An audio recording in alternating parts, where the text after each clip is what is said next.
Welcome back to End Times Prophecy News for the 1 a.m. report. April 18th, 2 ex-Obama officials skewer their former boss. His inaction left a more dangerous world, they say. Today's date from The Blaze. 2 officials who used to work for former President Barack Obama blasted his foreign policy inaction on Fox News recently.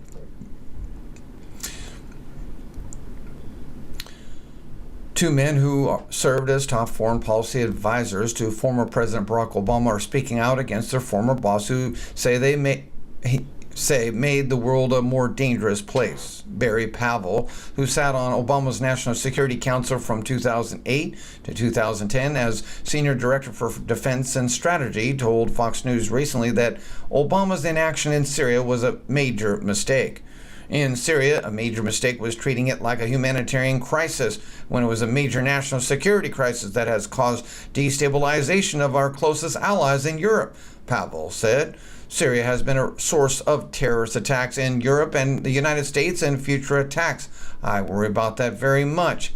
Pavel was referring to Obama's decision to not enforce his red line policy after Syrian President Bashar al-Assad used chemical weapons against his own people in 2013. Obama promised military action, but instead brokered a deal that allegedly got Assad to agree to turn over his chemical weapons stockpile, which turned out to be a lie. That inaction, Pavel said, taught the world Obama was big on talk but didn't follow through with his promises. In fact, Obama was the worst in talk and never doing anything right. He did everything the opposite of right. He encouraged evil and he raised it up. In fact, Pavel said Obama taught American adversaries that the U.S. under his leadership, quote, would never use military force for any purpose. Potential adversaries know we had the capability, but not the will, Pavel said, citing Russia's actions in Ukraine and Crimea. Because they knew that the Obama administration would never use military force for any purpose, they felt free to conduct their coercive actions in the South China Seas.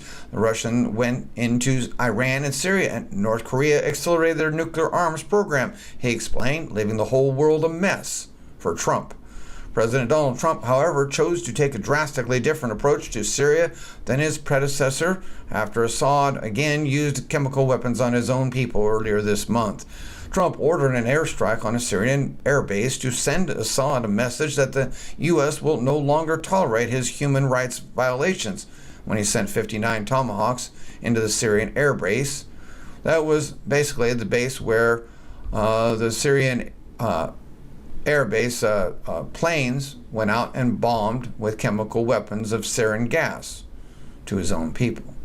Quote, I think the Trump administration is putting the world on notice, Pavel said. Quote, the U.S. can use military force to achieve particular goals without getting mired in protracted conflict. Gary Samore, Obama's arms and weapons of mass destruction coordinator for 4 years, agrees that his former boss made the U.S. weaker and the world a more dangerous place. And that was exactly his goal. He said Obama was too hesitant and too guided by a belief that dialogue was the way to deal with rogue leaders, according to Fox News. Actually, that's all part of the plan of Marxism /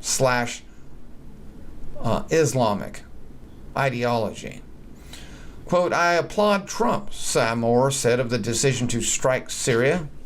It was the kind of strike that Obama was planning, a limited military strike or attack against the airfields in order to deter Assad from carrying out additional chemical weapons attacks.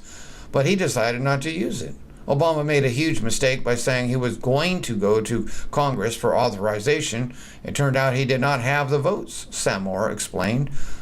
But what did the Democrats blaming Donald Trump for doing? Not going to Congress.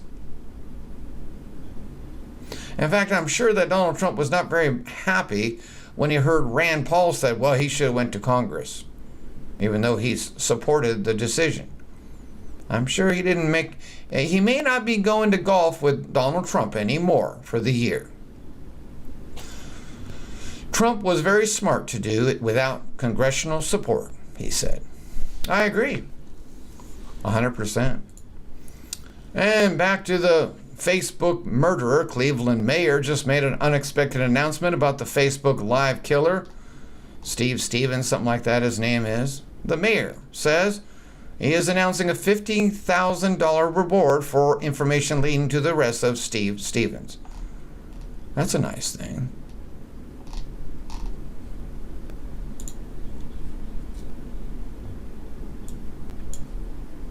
We're a little over 24 hours away from when this incident started, and we definitely want to get it resolved as fast as possible. The victim's family, they deserve that, and the community deserves it. Our reach now is basically all over this country. Our federal partners, our local partners, have reached out to their contacts all over the country, and this is what we would consider a national search for Steve. So we are not going to leave any stone unturned. The tips, we want them to keep coming in because we've received dozens and dozens of tips. The FBI line, please call that line if you have a tip out of the area. If you have something locally, call 911. But keep. Amen. Thank you, sir. Don't have your name, but that's right. Thank you, police chief, and thank you, mayor, for announcing a $50,000 reward. That's the way to get it going. The manhunt for Facebook killer has just changed. What? The manhunt underway for Steve Stevens has been expanded to a nationwide search. We already heard that. All right, thank you. Gorsuch just asked his first question as a Supreme Court justice, and look what it was. On Monday, Supreme Court Justice Neil Gorsuch asked his first questions on the bench since being sworn in last week. AP News reports from Washington. Justice Neil Gorsuch dived into the public side of his new job Monday, piping up early and often as he took his seat on the Supreme Court bench for the first time to hear arguments. The new justice waited just 11 minutes before asking questions in the first of his 3 cases the court heard Monday, its first session since President Donald Trump's pick was sworn in 1 week earlier. The 49-year-old Gorsuch echoed his own confirmation hearing testimony with questions focused on the text of federal laws and rules at issue before the court. He employed a bit of humor, expressed a modicum of humility, showed a hint of irritation, and even channeled Justice Antonin Scalia, the man he replaced, with a touch of sarcasm. Quote, "Wouldn't it be a lot easier if we just followed the plain text of the statute?" Gorsuch asked during the first argument, a highly technical case about which court federal employees go to with some discrimination claims. Wow, I like that. Wouldn't it be just a lot easier if we just followed the plain text of the statute? You can see he's outlining what he's going to be doing. Wouldn't it be just a lot easier if we just obey the laws of the land and the Constitution? Because that's what we're paid to do here. Instead of trying to complicate it, he's going to keep it that way. The youngest Supreme Court justice is going to basically ream a new hole of justice in the Supreme Court. Thank you for listening, and hope to see you at 6 a.m. God bless. If my people, which are called by my name, shall humble themselves and pray and seek my face and turn from their wicked ways, then will I hear from heaven and will forgive their sin